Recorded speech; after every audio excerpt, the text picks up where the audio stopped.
Hey, everybody. In this month's meeting, we're talking about protein, fats, and carbohydrates, but I'm giving you sort of a prescription level recommendation for your specific needs. So we have talked in the past about eating proteins, protein forward thinking, because that is going to be so important for maintaining your skeletal muscle. It's going to help you balance your blood sugar. It's going to improve satiety, decrease cravings, going to help boost your immune system, help your body repair and replenish itself and restore itself. It is so good for so many things, helping with building hormones. There's so many things that we need the proper amounts of protein for. And the problem is we're not getting it. Most of us are not getting it. So if you are in this group and if you've been in here for a while, you have known, we've talked about this numerous times, but I've just given you sort of a rough guideline as to what to do. So we're going to get into the nitty-gritty on the protein as far as what to eat, be a little bit more specific, but then we're going to also talk about the other macros and what we have done as a society over the last several years, as we have now been focusing so much on calories that it has kind of caused people to lower their calories in the hopes of losing weight, which has caused people to reach for quick fix things that are reduced calorie products, which are basically fake foods, frankenfoods that have done nothing for your blood sugar, done nothing for hormone balance, done nothing for your satiety.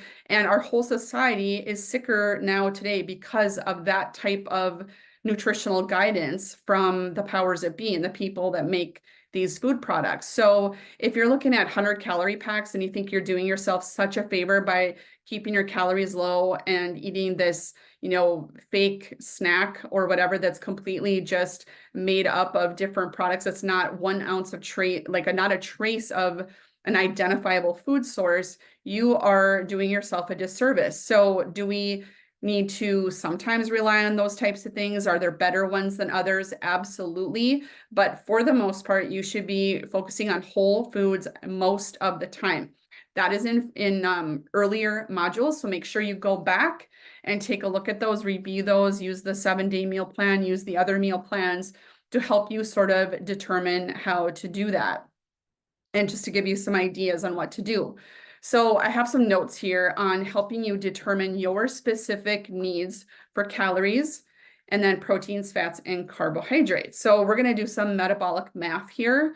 And I know this is not rocket science, but I'm just going to speak to it as if you've never heard this stuff before and start from scratch, because sometimes when we're in our own situation and our frustration and we're feeling tired and feeling unhealthy for whatever reason that might be, we sometimes can't see the forest through the trees. So I'm just going to really break it down here for you and get that going. So if you have any questions on this, please comment and, ask me the questions. I will get back to you, I promise. And if I don't see the questions as they're coming through, I will be sure to get them at a later date. So, and on an other note, I'm traveling today, so I need in the car, so I need to do this. I will probably look to questions later, and then I will, answer them after the fact. So there's that. All right. So what we need to do is kind of determine our maintenance calorie needs. Okay. So calories are just energy. So when something is 100 calories, like a 100-calorie pack of whatever, that just means that that's what energy is in that particular product. And we need that energy in the form of calories to fuel our body processes. And that is going to look different for me than it is for you and, whoever else, because it is determined by our, maybe our gut health. It's determined by our musculature. It's determined by our energy expenditure. It is determined by the types of foods that we're eating, because some foods have maybe they have a different calorie level, but they also have a certain amount of maybe energy that is expended just from digesting them. And I can tell you that eating, fruit snacks does not require a lot of energy for your body to break down, right? It's a fast sugar and it just causes all kind of problems. Whereas if you're eating, a cup of broccoli, that's going to do or require a little bit more of your body to process it and break it down. So just at that level, we all have different needs. And so here are my guidelines for that. So basically, we need to kind of determine our basal metabolic rate, which is kind of, you can do that on different kinds of fitness watches and things like that, different types of body comp scales. And also you can do that by just looking over, say, the last 2 to 4 weeks. If you want to actually track your food, be really consistent with tracking it, measuring it, making sure you have the accurate information at least for 2 weeks, and notice what your weight does. Is your weight staying stable? Is it going up? Is it going down? But you need to find out where that level is, where you're not gaining or losing, and that would be your maintenance calories. But generally speaking, most women need between 1,600 and 2,400 calories to maintain their weight. Okay, so that's just sort of a guideline, but if you want to get more specific, either use some kind of body comp scale, some kind of fitness app, like I don't know if it's Apple Watch or Fitbit, will have that stuff on there as well to learn what that is for you. And then that's how you determine your macros that you're going to be eating. So calories will be determined by your basal metabolic rate and your maintenance, but then what you eat in the form of proteins, fats, and carbs are what kind of contribute, not kind of, they do contribute to those calories. So in my mind, where we've learned about the food pyramids and we've learned about the My Plates and that kind of thing as food groups to eat, I think of food groups as macros. So really, in my world, there's 3 macros. There's proteins, fats, and carbs. And then technically there's alcohol would be considered a macro, but that's not really, adding to our health at all in any way, shape, or form. So we're not going to really talk about that at this point.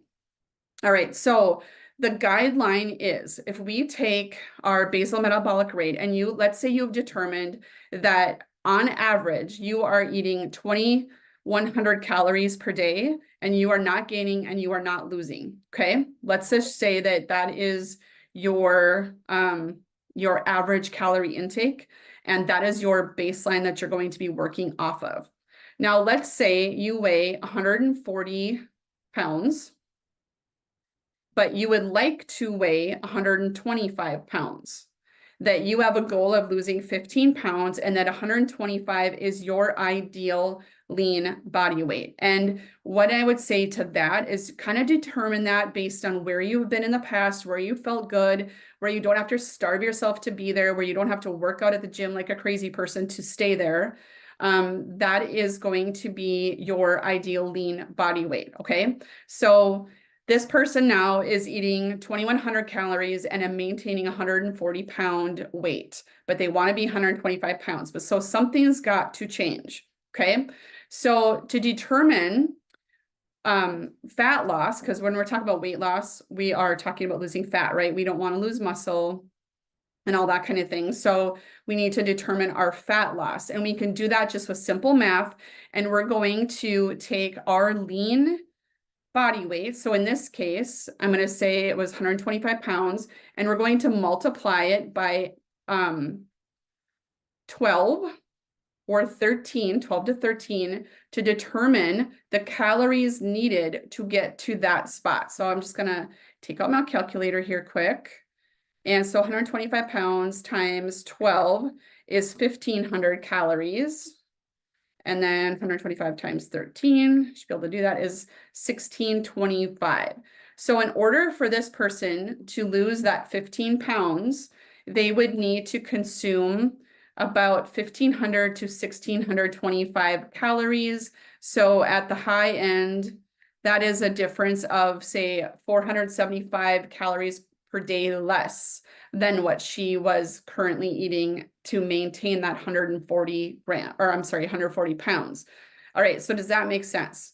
She was eating 2,100 calories. She wants to weigh 125 pounds. She currently weighs 140.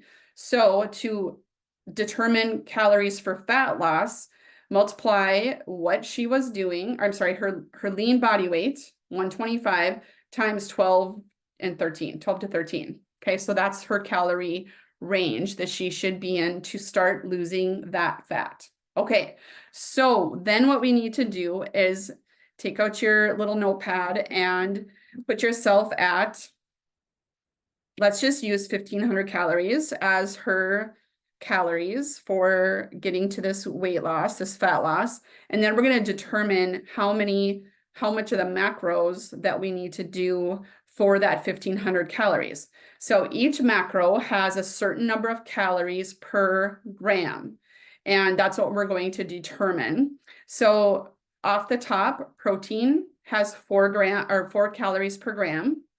Carbohydrates also have 4 calories per gram, and fat has 9 calories per gram. Okay, so it's, a little more than double of the energy in fat. Okay, and then just on a side note, alcohol has 7 calories per gram.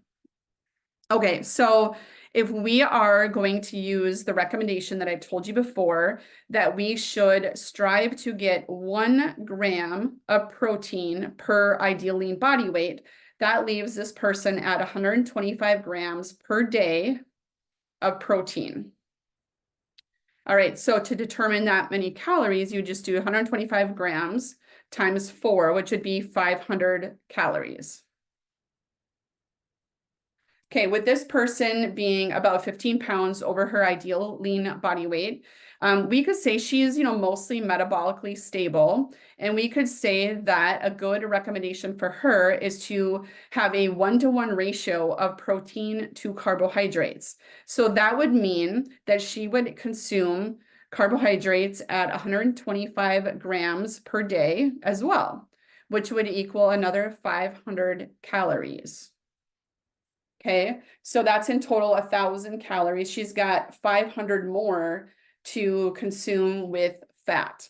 Okay, so at that 1-to-1 ratio, 125 protein, 125 carbohydrate, we want those carbohydrates. And if you were going to be looking at your food tracker or looking at foods and looking at carbohydrates, you will see very quickly that if you are eating whole foods as far as carbohydrates go and sticking to plants, most plants, you're going to, it will be kind of hard to get to 125 grams if you're eating broccoli and lettuces and cauliflower and things like that. If you are eating carbohydrates in the form of donuts and cookies and 100-calorie packs and that kind of thing, it's going to take you a while to get to that 125 grams of carbohydrate. Or it's going to take you no time to get to those 125 grams of carbohydrates. So that will help you, guide yourself towards the type of carbohydrates to eat. And if you are consuming more of the whole food variety, like we've talked about in the past,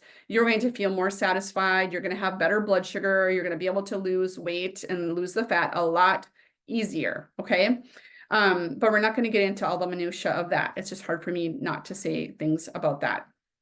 Then for the fat, like I said, we have 500 calories left of fat, and fat has 9 calories per gram. So that's going to be about 55 grams of fat per day that's with your food. So sometimes it might be in your foods, like if you're eating a steak or something and that has some fat in it, that is going to be your, your ability to add the fat in pretty easily. It could be that you're adding butter to your sweet potato. It could be that you're just eating, I don't know, more cheese or something like that, depending on what you can do as far as tolerating dairy and all that kind of stuff. But that is what you need to do to determine your caloric needs and your macros. But the thing is start with fat. Okay, start with protein and then the carbohydrates and then manipulate the fat. Now, if you are someone who feels pretty metabolically unstable, you've maybe struggled with your weight for a long time, you're significantly overweight, maybe into that obese category, and I hate the categories for BMI because it pretty much puts everybody in the overweight and obese category that you would never look at with their musculature and their body fat composition, and they fit in there just because of their actual weight.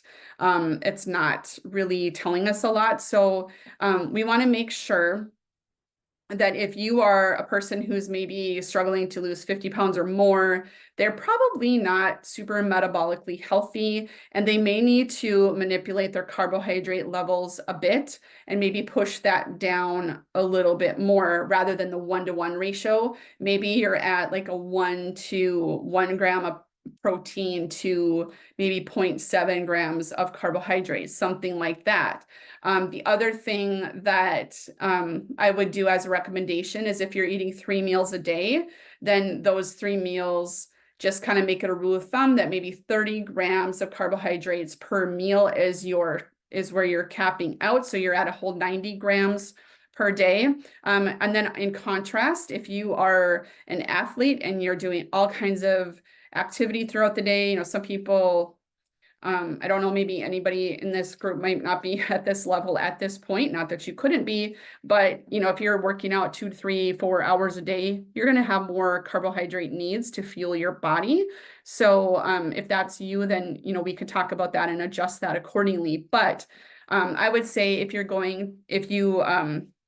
just stick with that 30 grams per meal. If you are someone who is struggling with insulin resistance, if you have some type 2 diabetes, if you are just metabolically unstable, then that's where you need to be at a little bit lesser of the carbohydrate intake. Okay, so what that means when you're actually putting your meals together is you're going to, look at your day, look at your week, kind of plan things out. And each meal, you're going to determine if you are, say, 125 grams of protein per day. Let me see here. That is, if you're eating 3 meals a day, that's 41 grams of protein at each meal. That would be ideal if you balanced it out throughout the day rather than eating little bits of protein all day long. Okay, so put it in one container for breakfast, one container for lunch, one container for dinner. And then if you need to have it smaller for one thing and then have a snack, that's another thing. But I'm highly recommend against, and we've talked about this before, I highly recommend against eating 5 to 6 meals a day, especially if you're metabolically unstable. I just don't think that's healthy for us.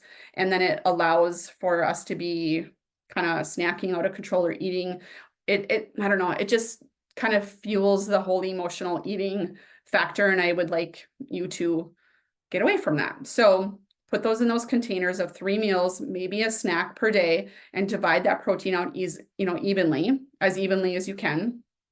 And then add from there. So protein first, what's my protein? And then add your carbohydrate again, primarily whole food, primarily, vegetables, low glycemic fruits. You could do some complex carbs like in different grains like quinoa, jasmine rice, things like that. You can absolutely put that as part of it too, but just accommodate your grams of protein recommendation and go from there. Then add your fat. And usually fat, it doesn't take long because like I said, it's got more than double the amount of energy per gram. So it doesn't take a whole lot of fat to add to your food. You get it kind of naturally if you're eating different kinds of meats, fattier cuts of meats, or just adding a pat of butter or olive oil or whatever it is. It doesn't take long to get that fat level up. Okay, so the fat is important too.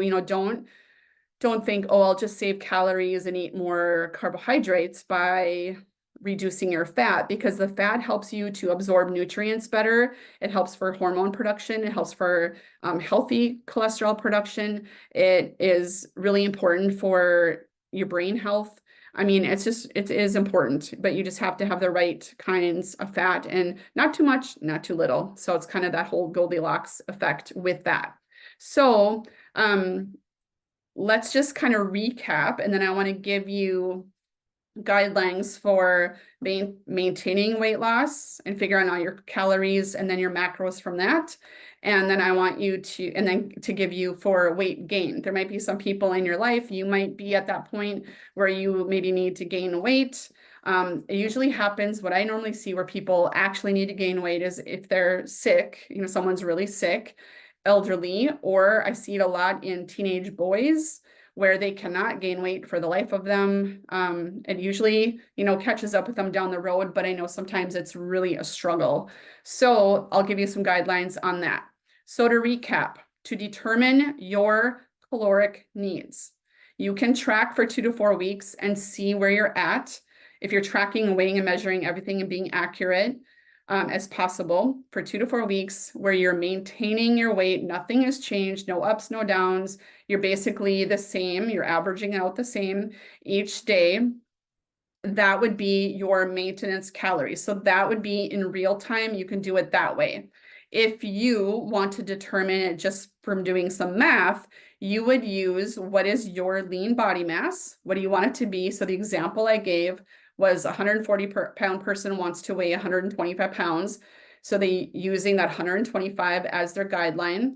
So you would multiply to lose fat, you would multiply that 125 by 12 to 13 calories per pound of lean body weight. So in that case, it turned out to be 1,500 to 1,625 calories. If you want to, here's the little adjustments. If you want to maintain, if you have lost weight and you're where you want to be, and let's just say that's 125 grams or 125 pounds, and you want to maintain that, then you would multiply 125 times 15 and 16. So 15 to 16 calories per pound. That would be your maintenance calories. Then if you want to gain weight, then you would multiply your lean body weight by 18 to 19 calories per pound. Okay, so there's that. Ask questions if you have them, please. And then we go into the macros within those calorie parameters. So if you are supposed to have 1,500 calories to lose the fat you want to lose, and you're trying to figure out how much protein you eat, you're going to, first of all, just determine that if you want to be 125 pounds, you don't have to do math on this, you need 125 grams of protein, okay? So that's that, and then that is multiplied times 4 to find out how many calories that is. Carbohydrates are also 4 calories per gram. And if you are metabolically stable, you're going to use the 1-to-1 ratio. If you do struggle with insulin resistance or have type 2 diabetes or have very much this imbalanced blood sugar, then you need to eat less. So maybe 90 grams of carbohydrates, 30 grams at each meal. Okay, so something like that, adjust accordingly. And then you can manipulate the fat or the protein. I would manipulate protein first. Then your fat has 9 calories per gram, and you would just do that by multiplying however many calories are left from your daily allotment, multiply by 9, and that would be determining how many calories left, or I'm sorry, you take the calories you have left, divide by 9, and that would be how many grams of fat you would be able to eat in order to lose the fat that you're looking to lose. So I hope that is helpful and gives you some more specific guidance. Like I said, I'm always a little leery of recommending calories and focus on calories because I think that does a lot to us up in our headspace with regard to food, and it has really messed us up over the last few decades. And so what I'd like you to do is look at this as information and data that can help you move your goals to the next level versus, you know, I'm bad if I eat too many, I'm bad if I eat too little, or, you know, if I'm not doing the right way thing, you know, try to make it not so rule focused and oriented to where you are, you know, hurting yourself. If you find yourself starting to be obsessive and to start thinking in, you know, unhealthy about these things, then stop doing it and then just go back to focusing on protein, getting 100 grams of protein minimum per day. Okay, most everybody is going to weigh a minimum of 100 pounds. We need 100 grams of protein to at least maintain our skeletal muscle. And so that is your basic minimal goal. If you have kind of fallen off the wagon with focusing on protein and you are trying to get back into it, start there. You know, I could have said that in the beginning, but I just thought of it now. Maybe just start with 100 grams of protein. And then after you do that, and that gets to be easy breezy, then jump into figuring out your macros accordingly. And if anybody wants any little more specific one-on-one information on how to determine your fat and your protein and your carbohydrates for your specific goals, you can reach out to me. Put comments below when you have the time, and I will get back to you as soon as I possibly can. I hope you are well. I hope this has been helpful, and I hope it gives you some guidance to get you on through the next month.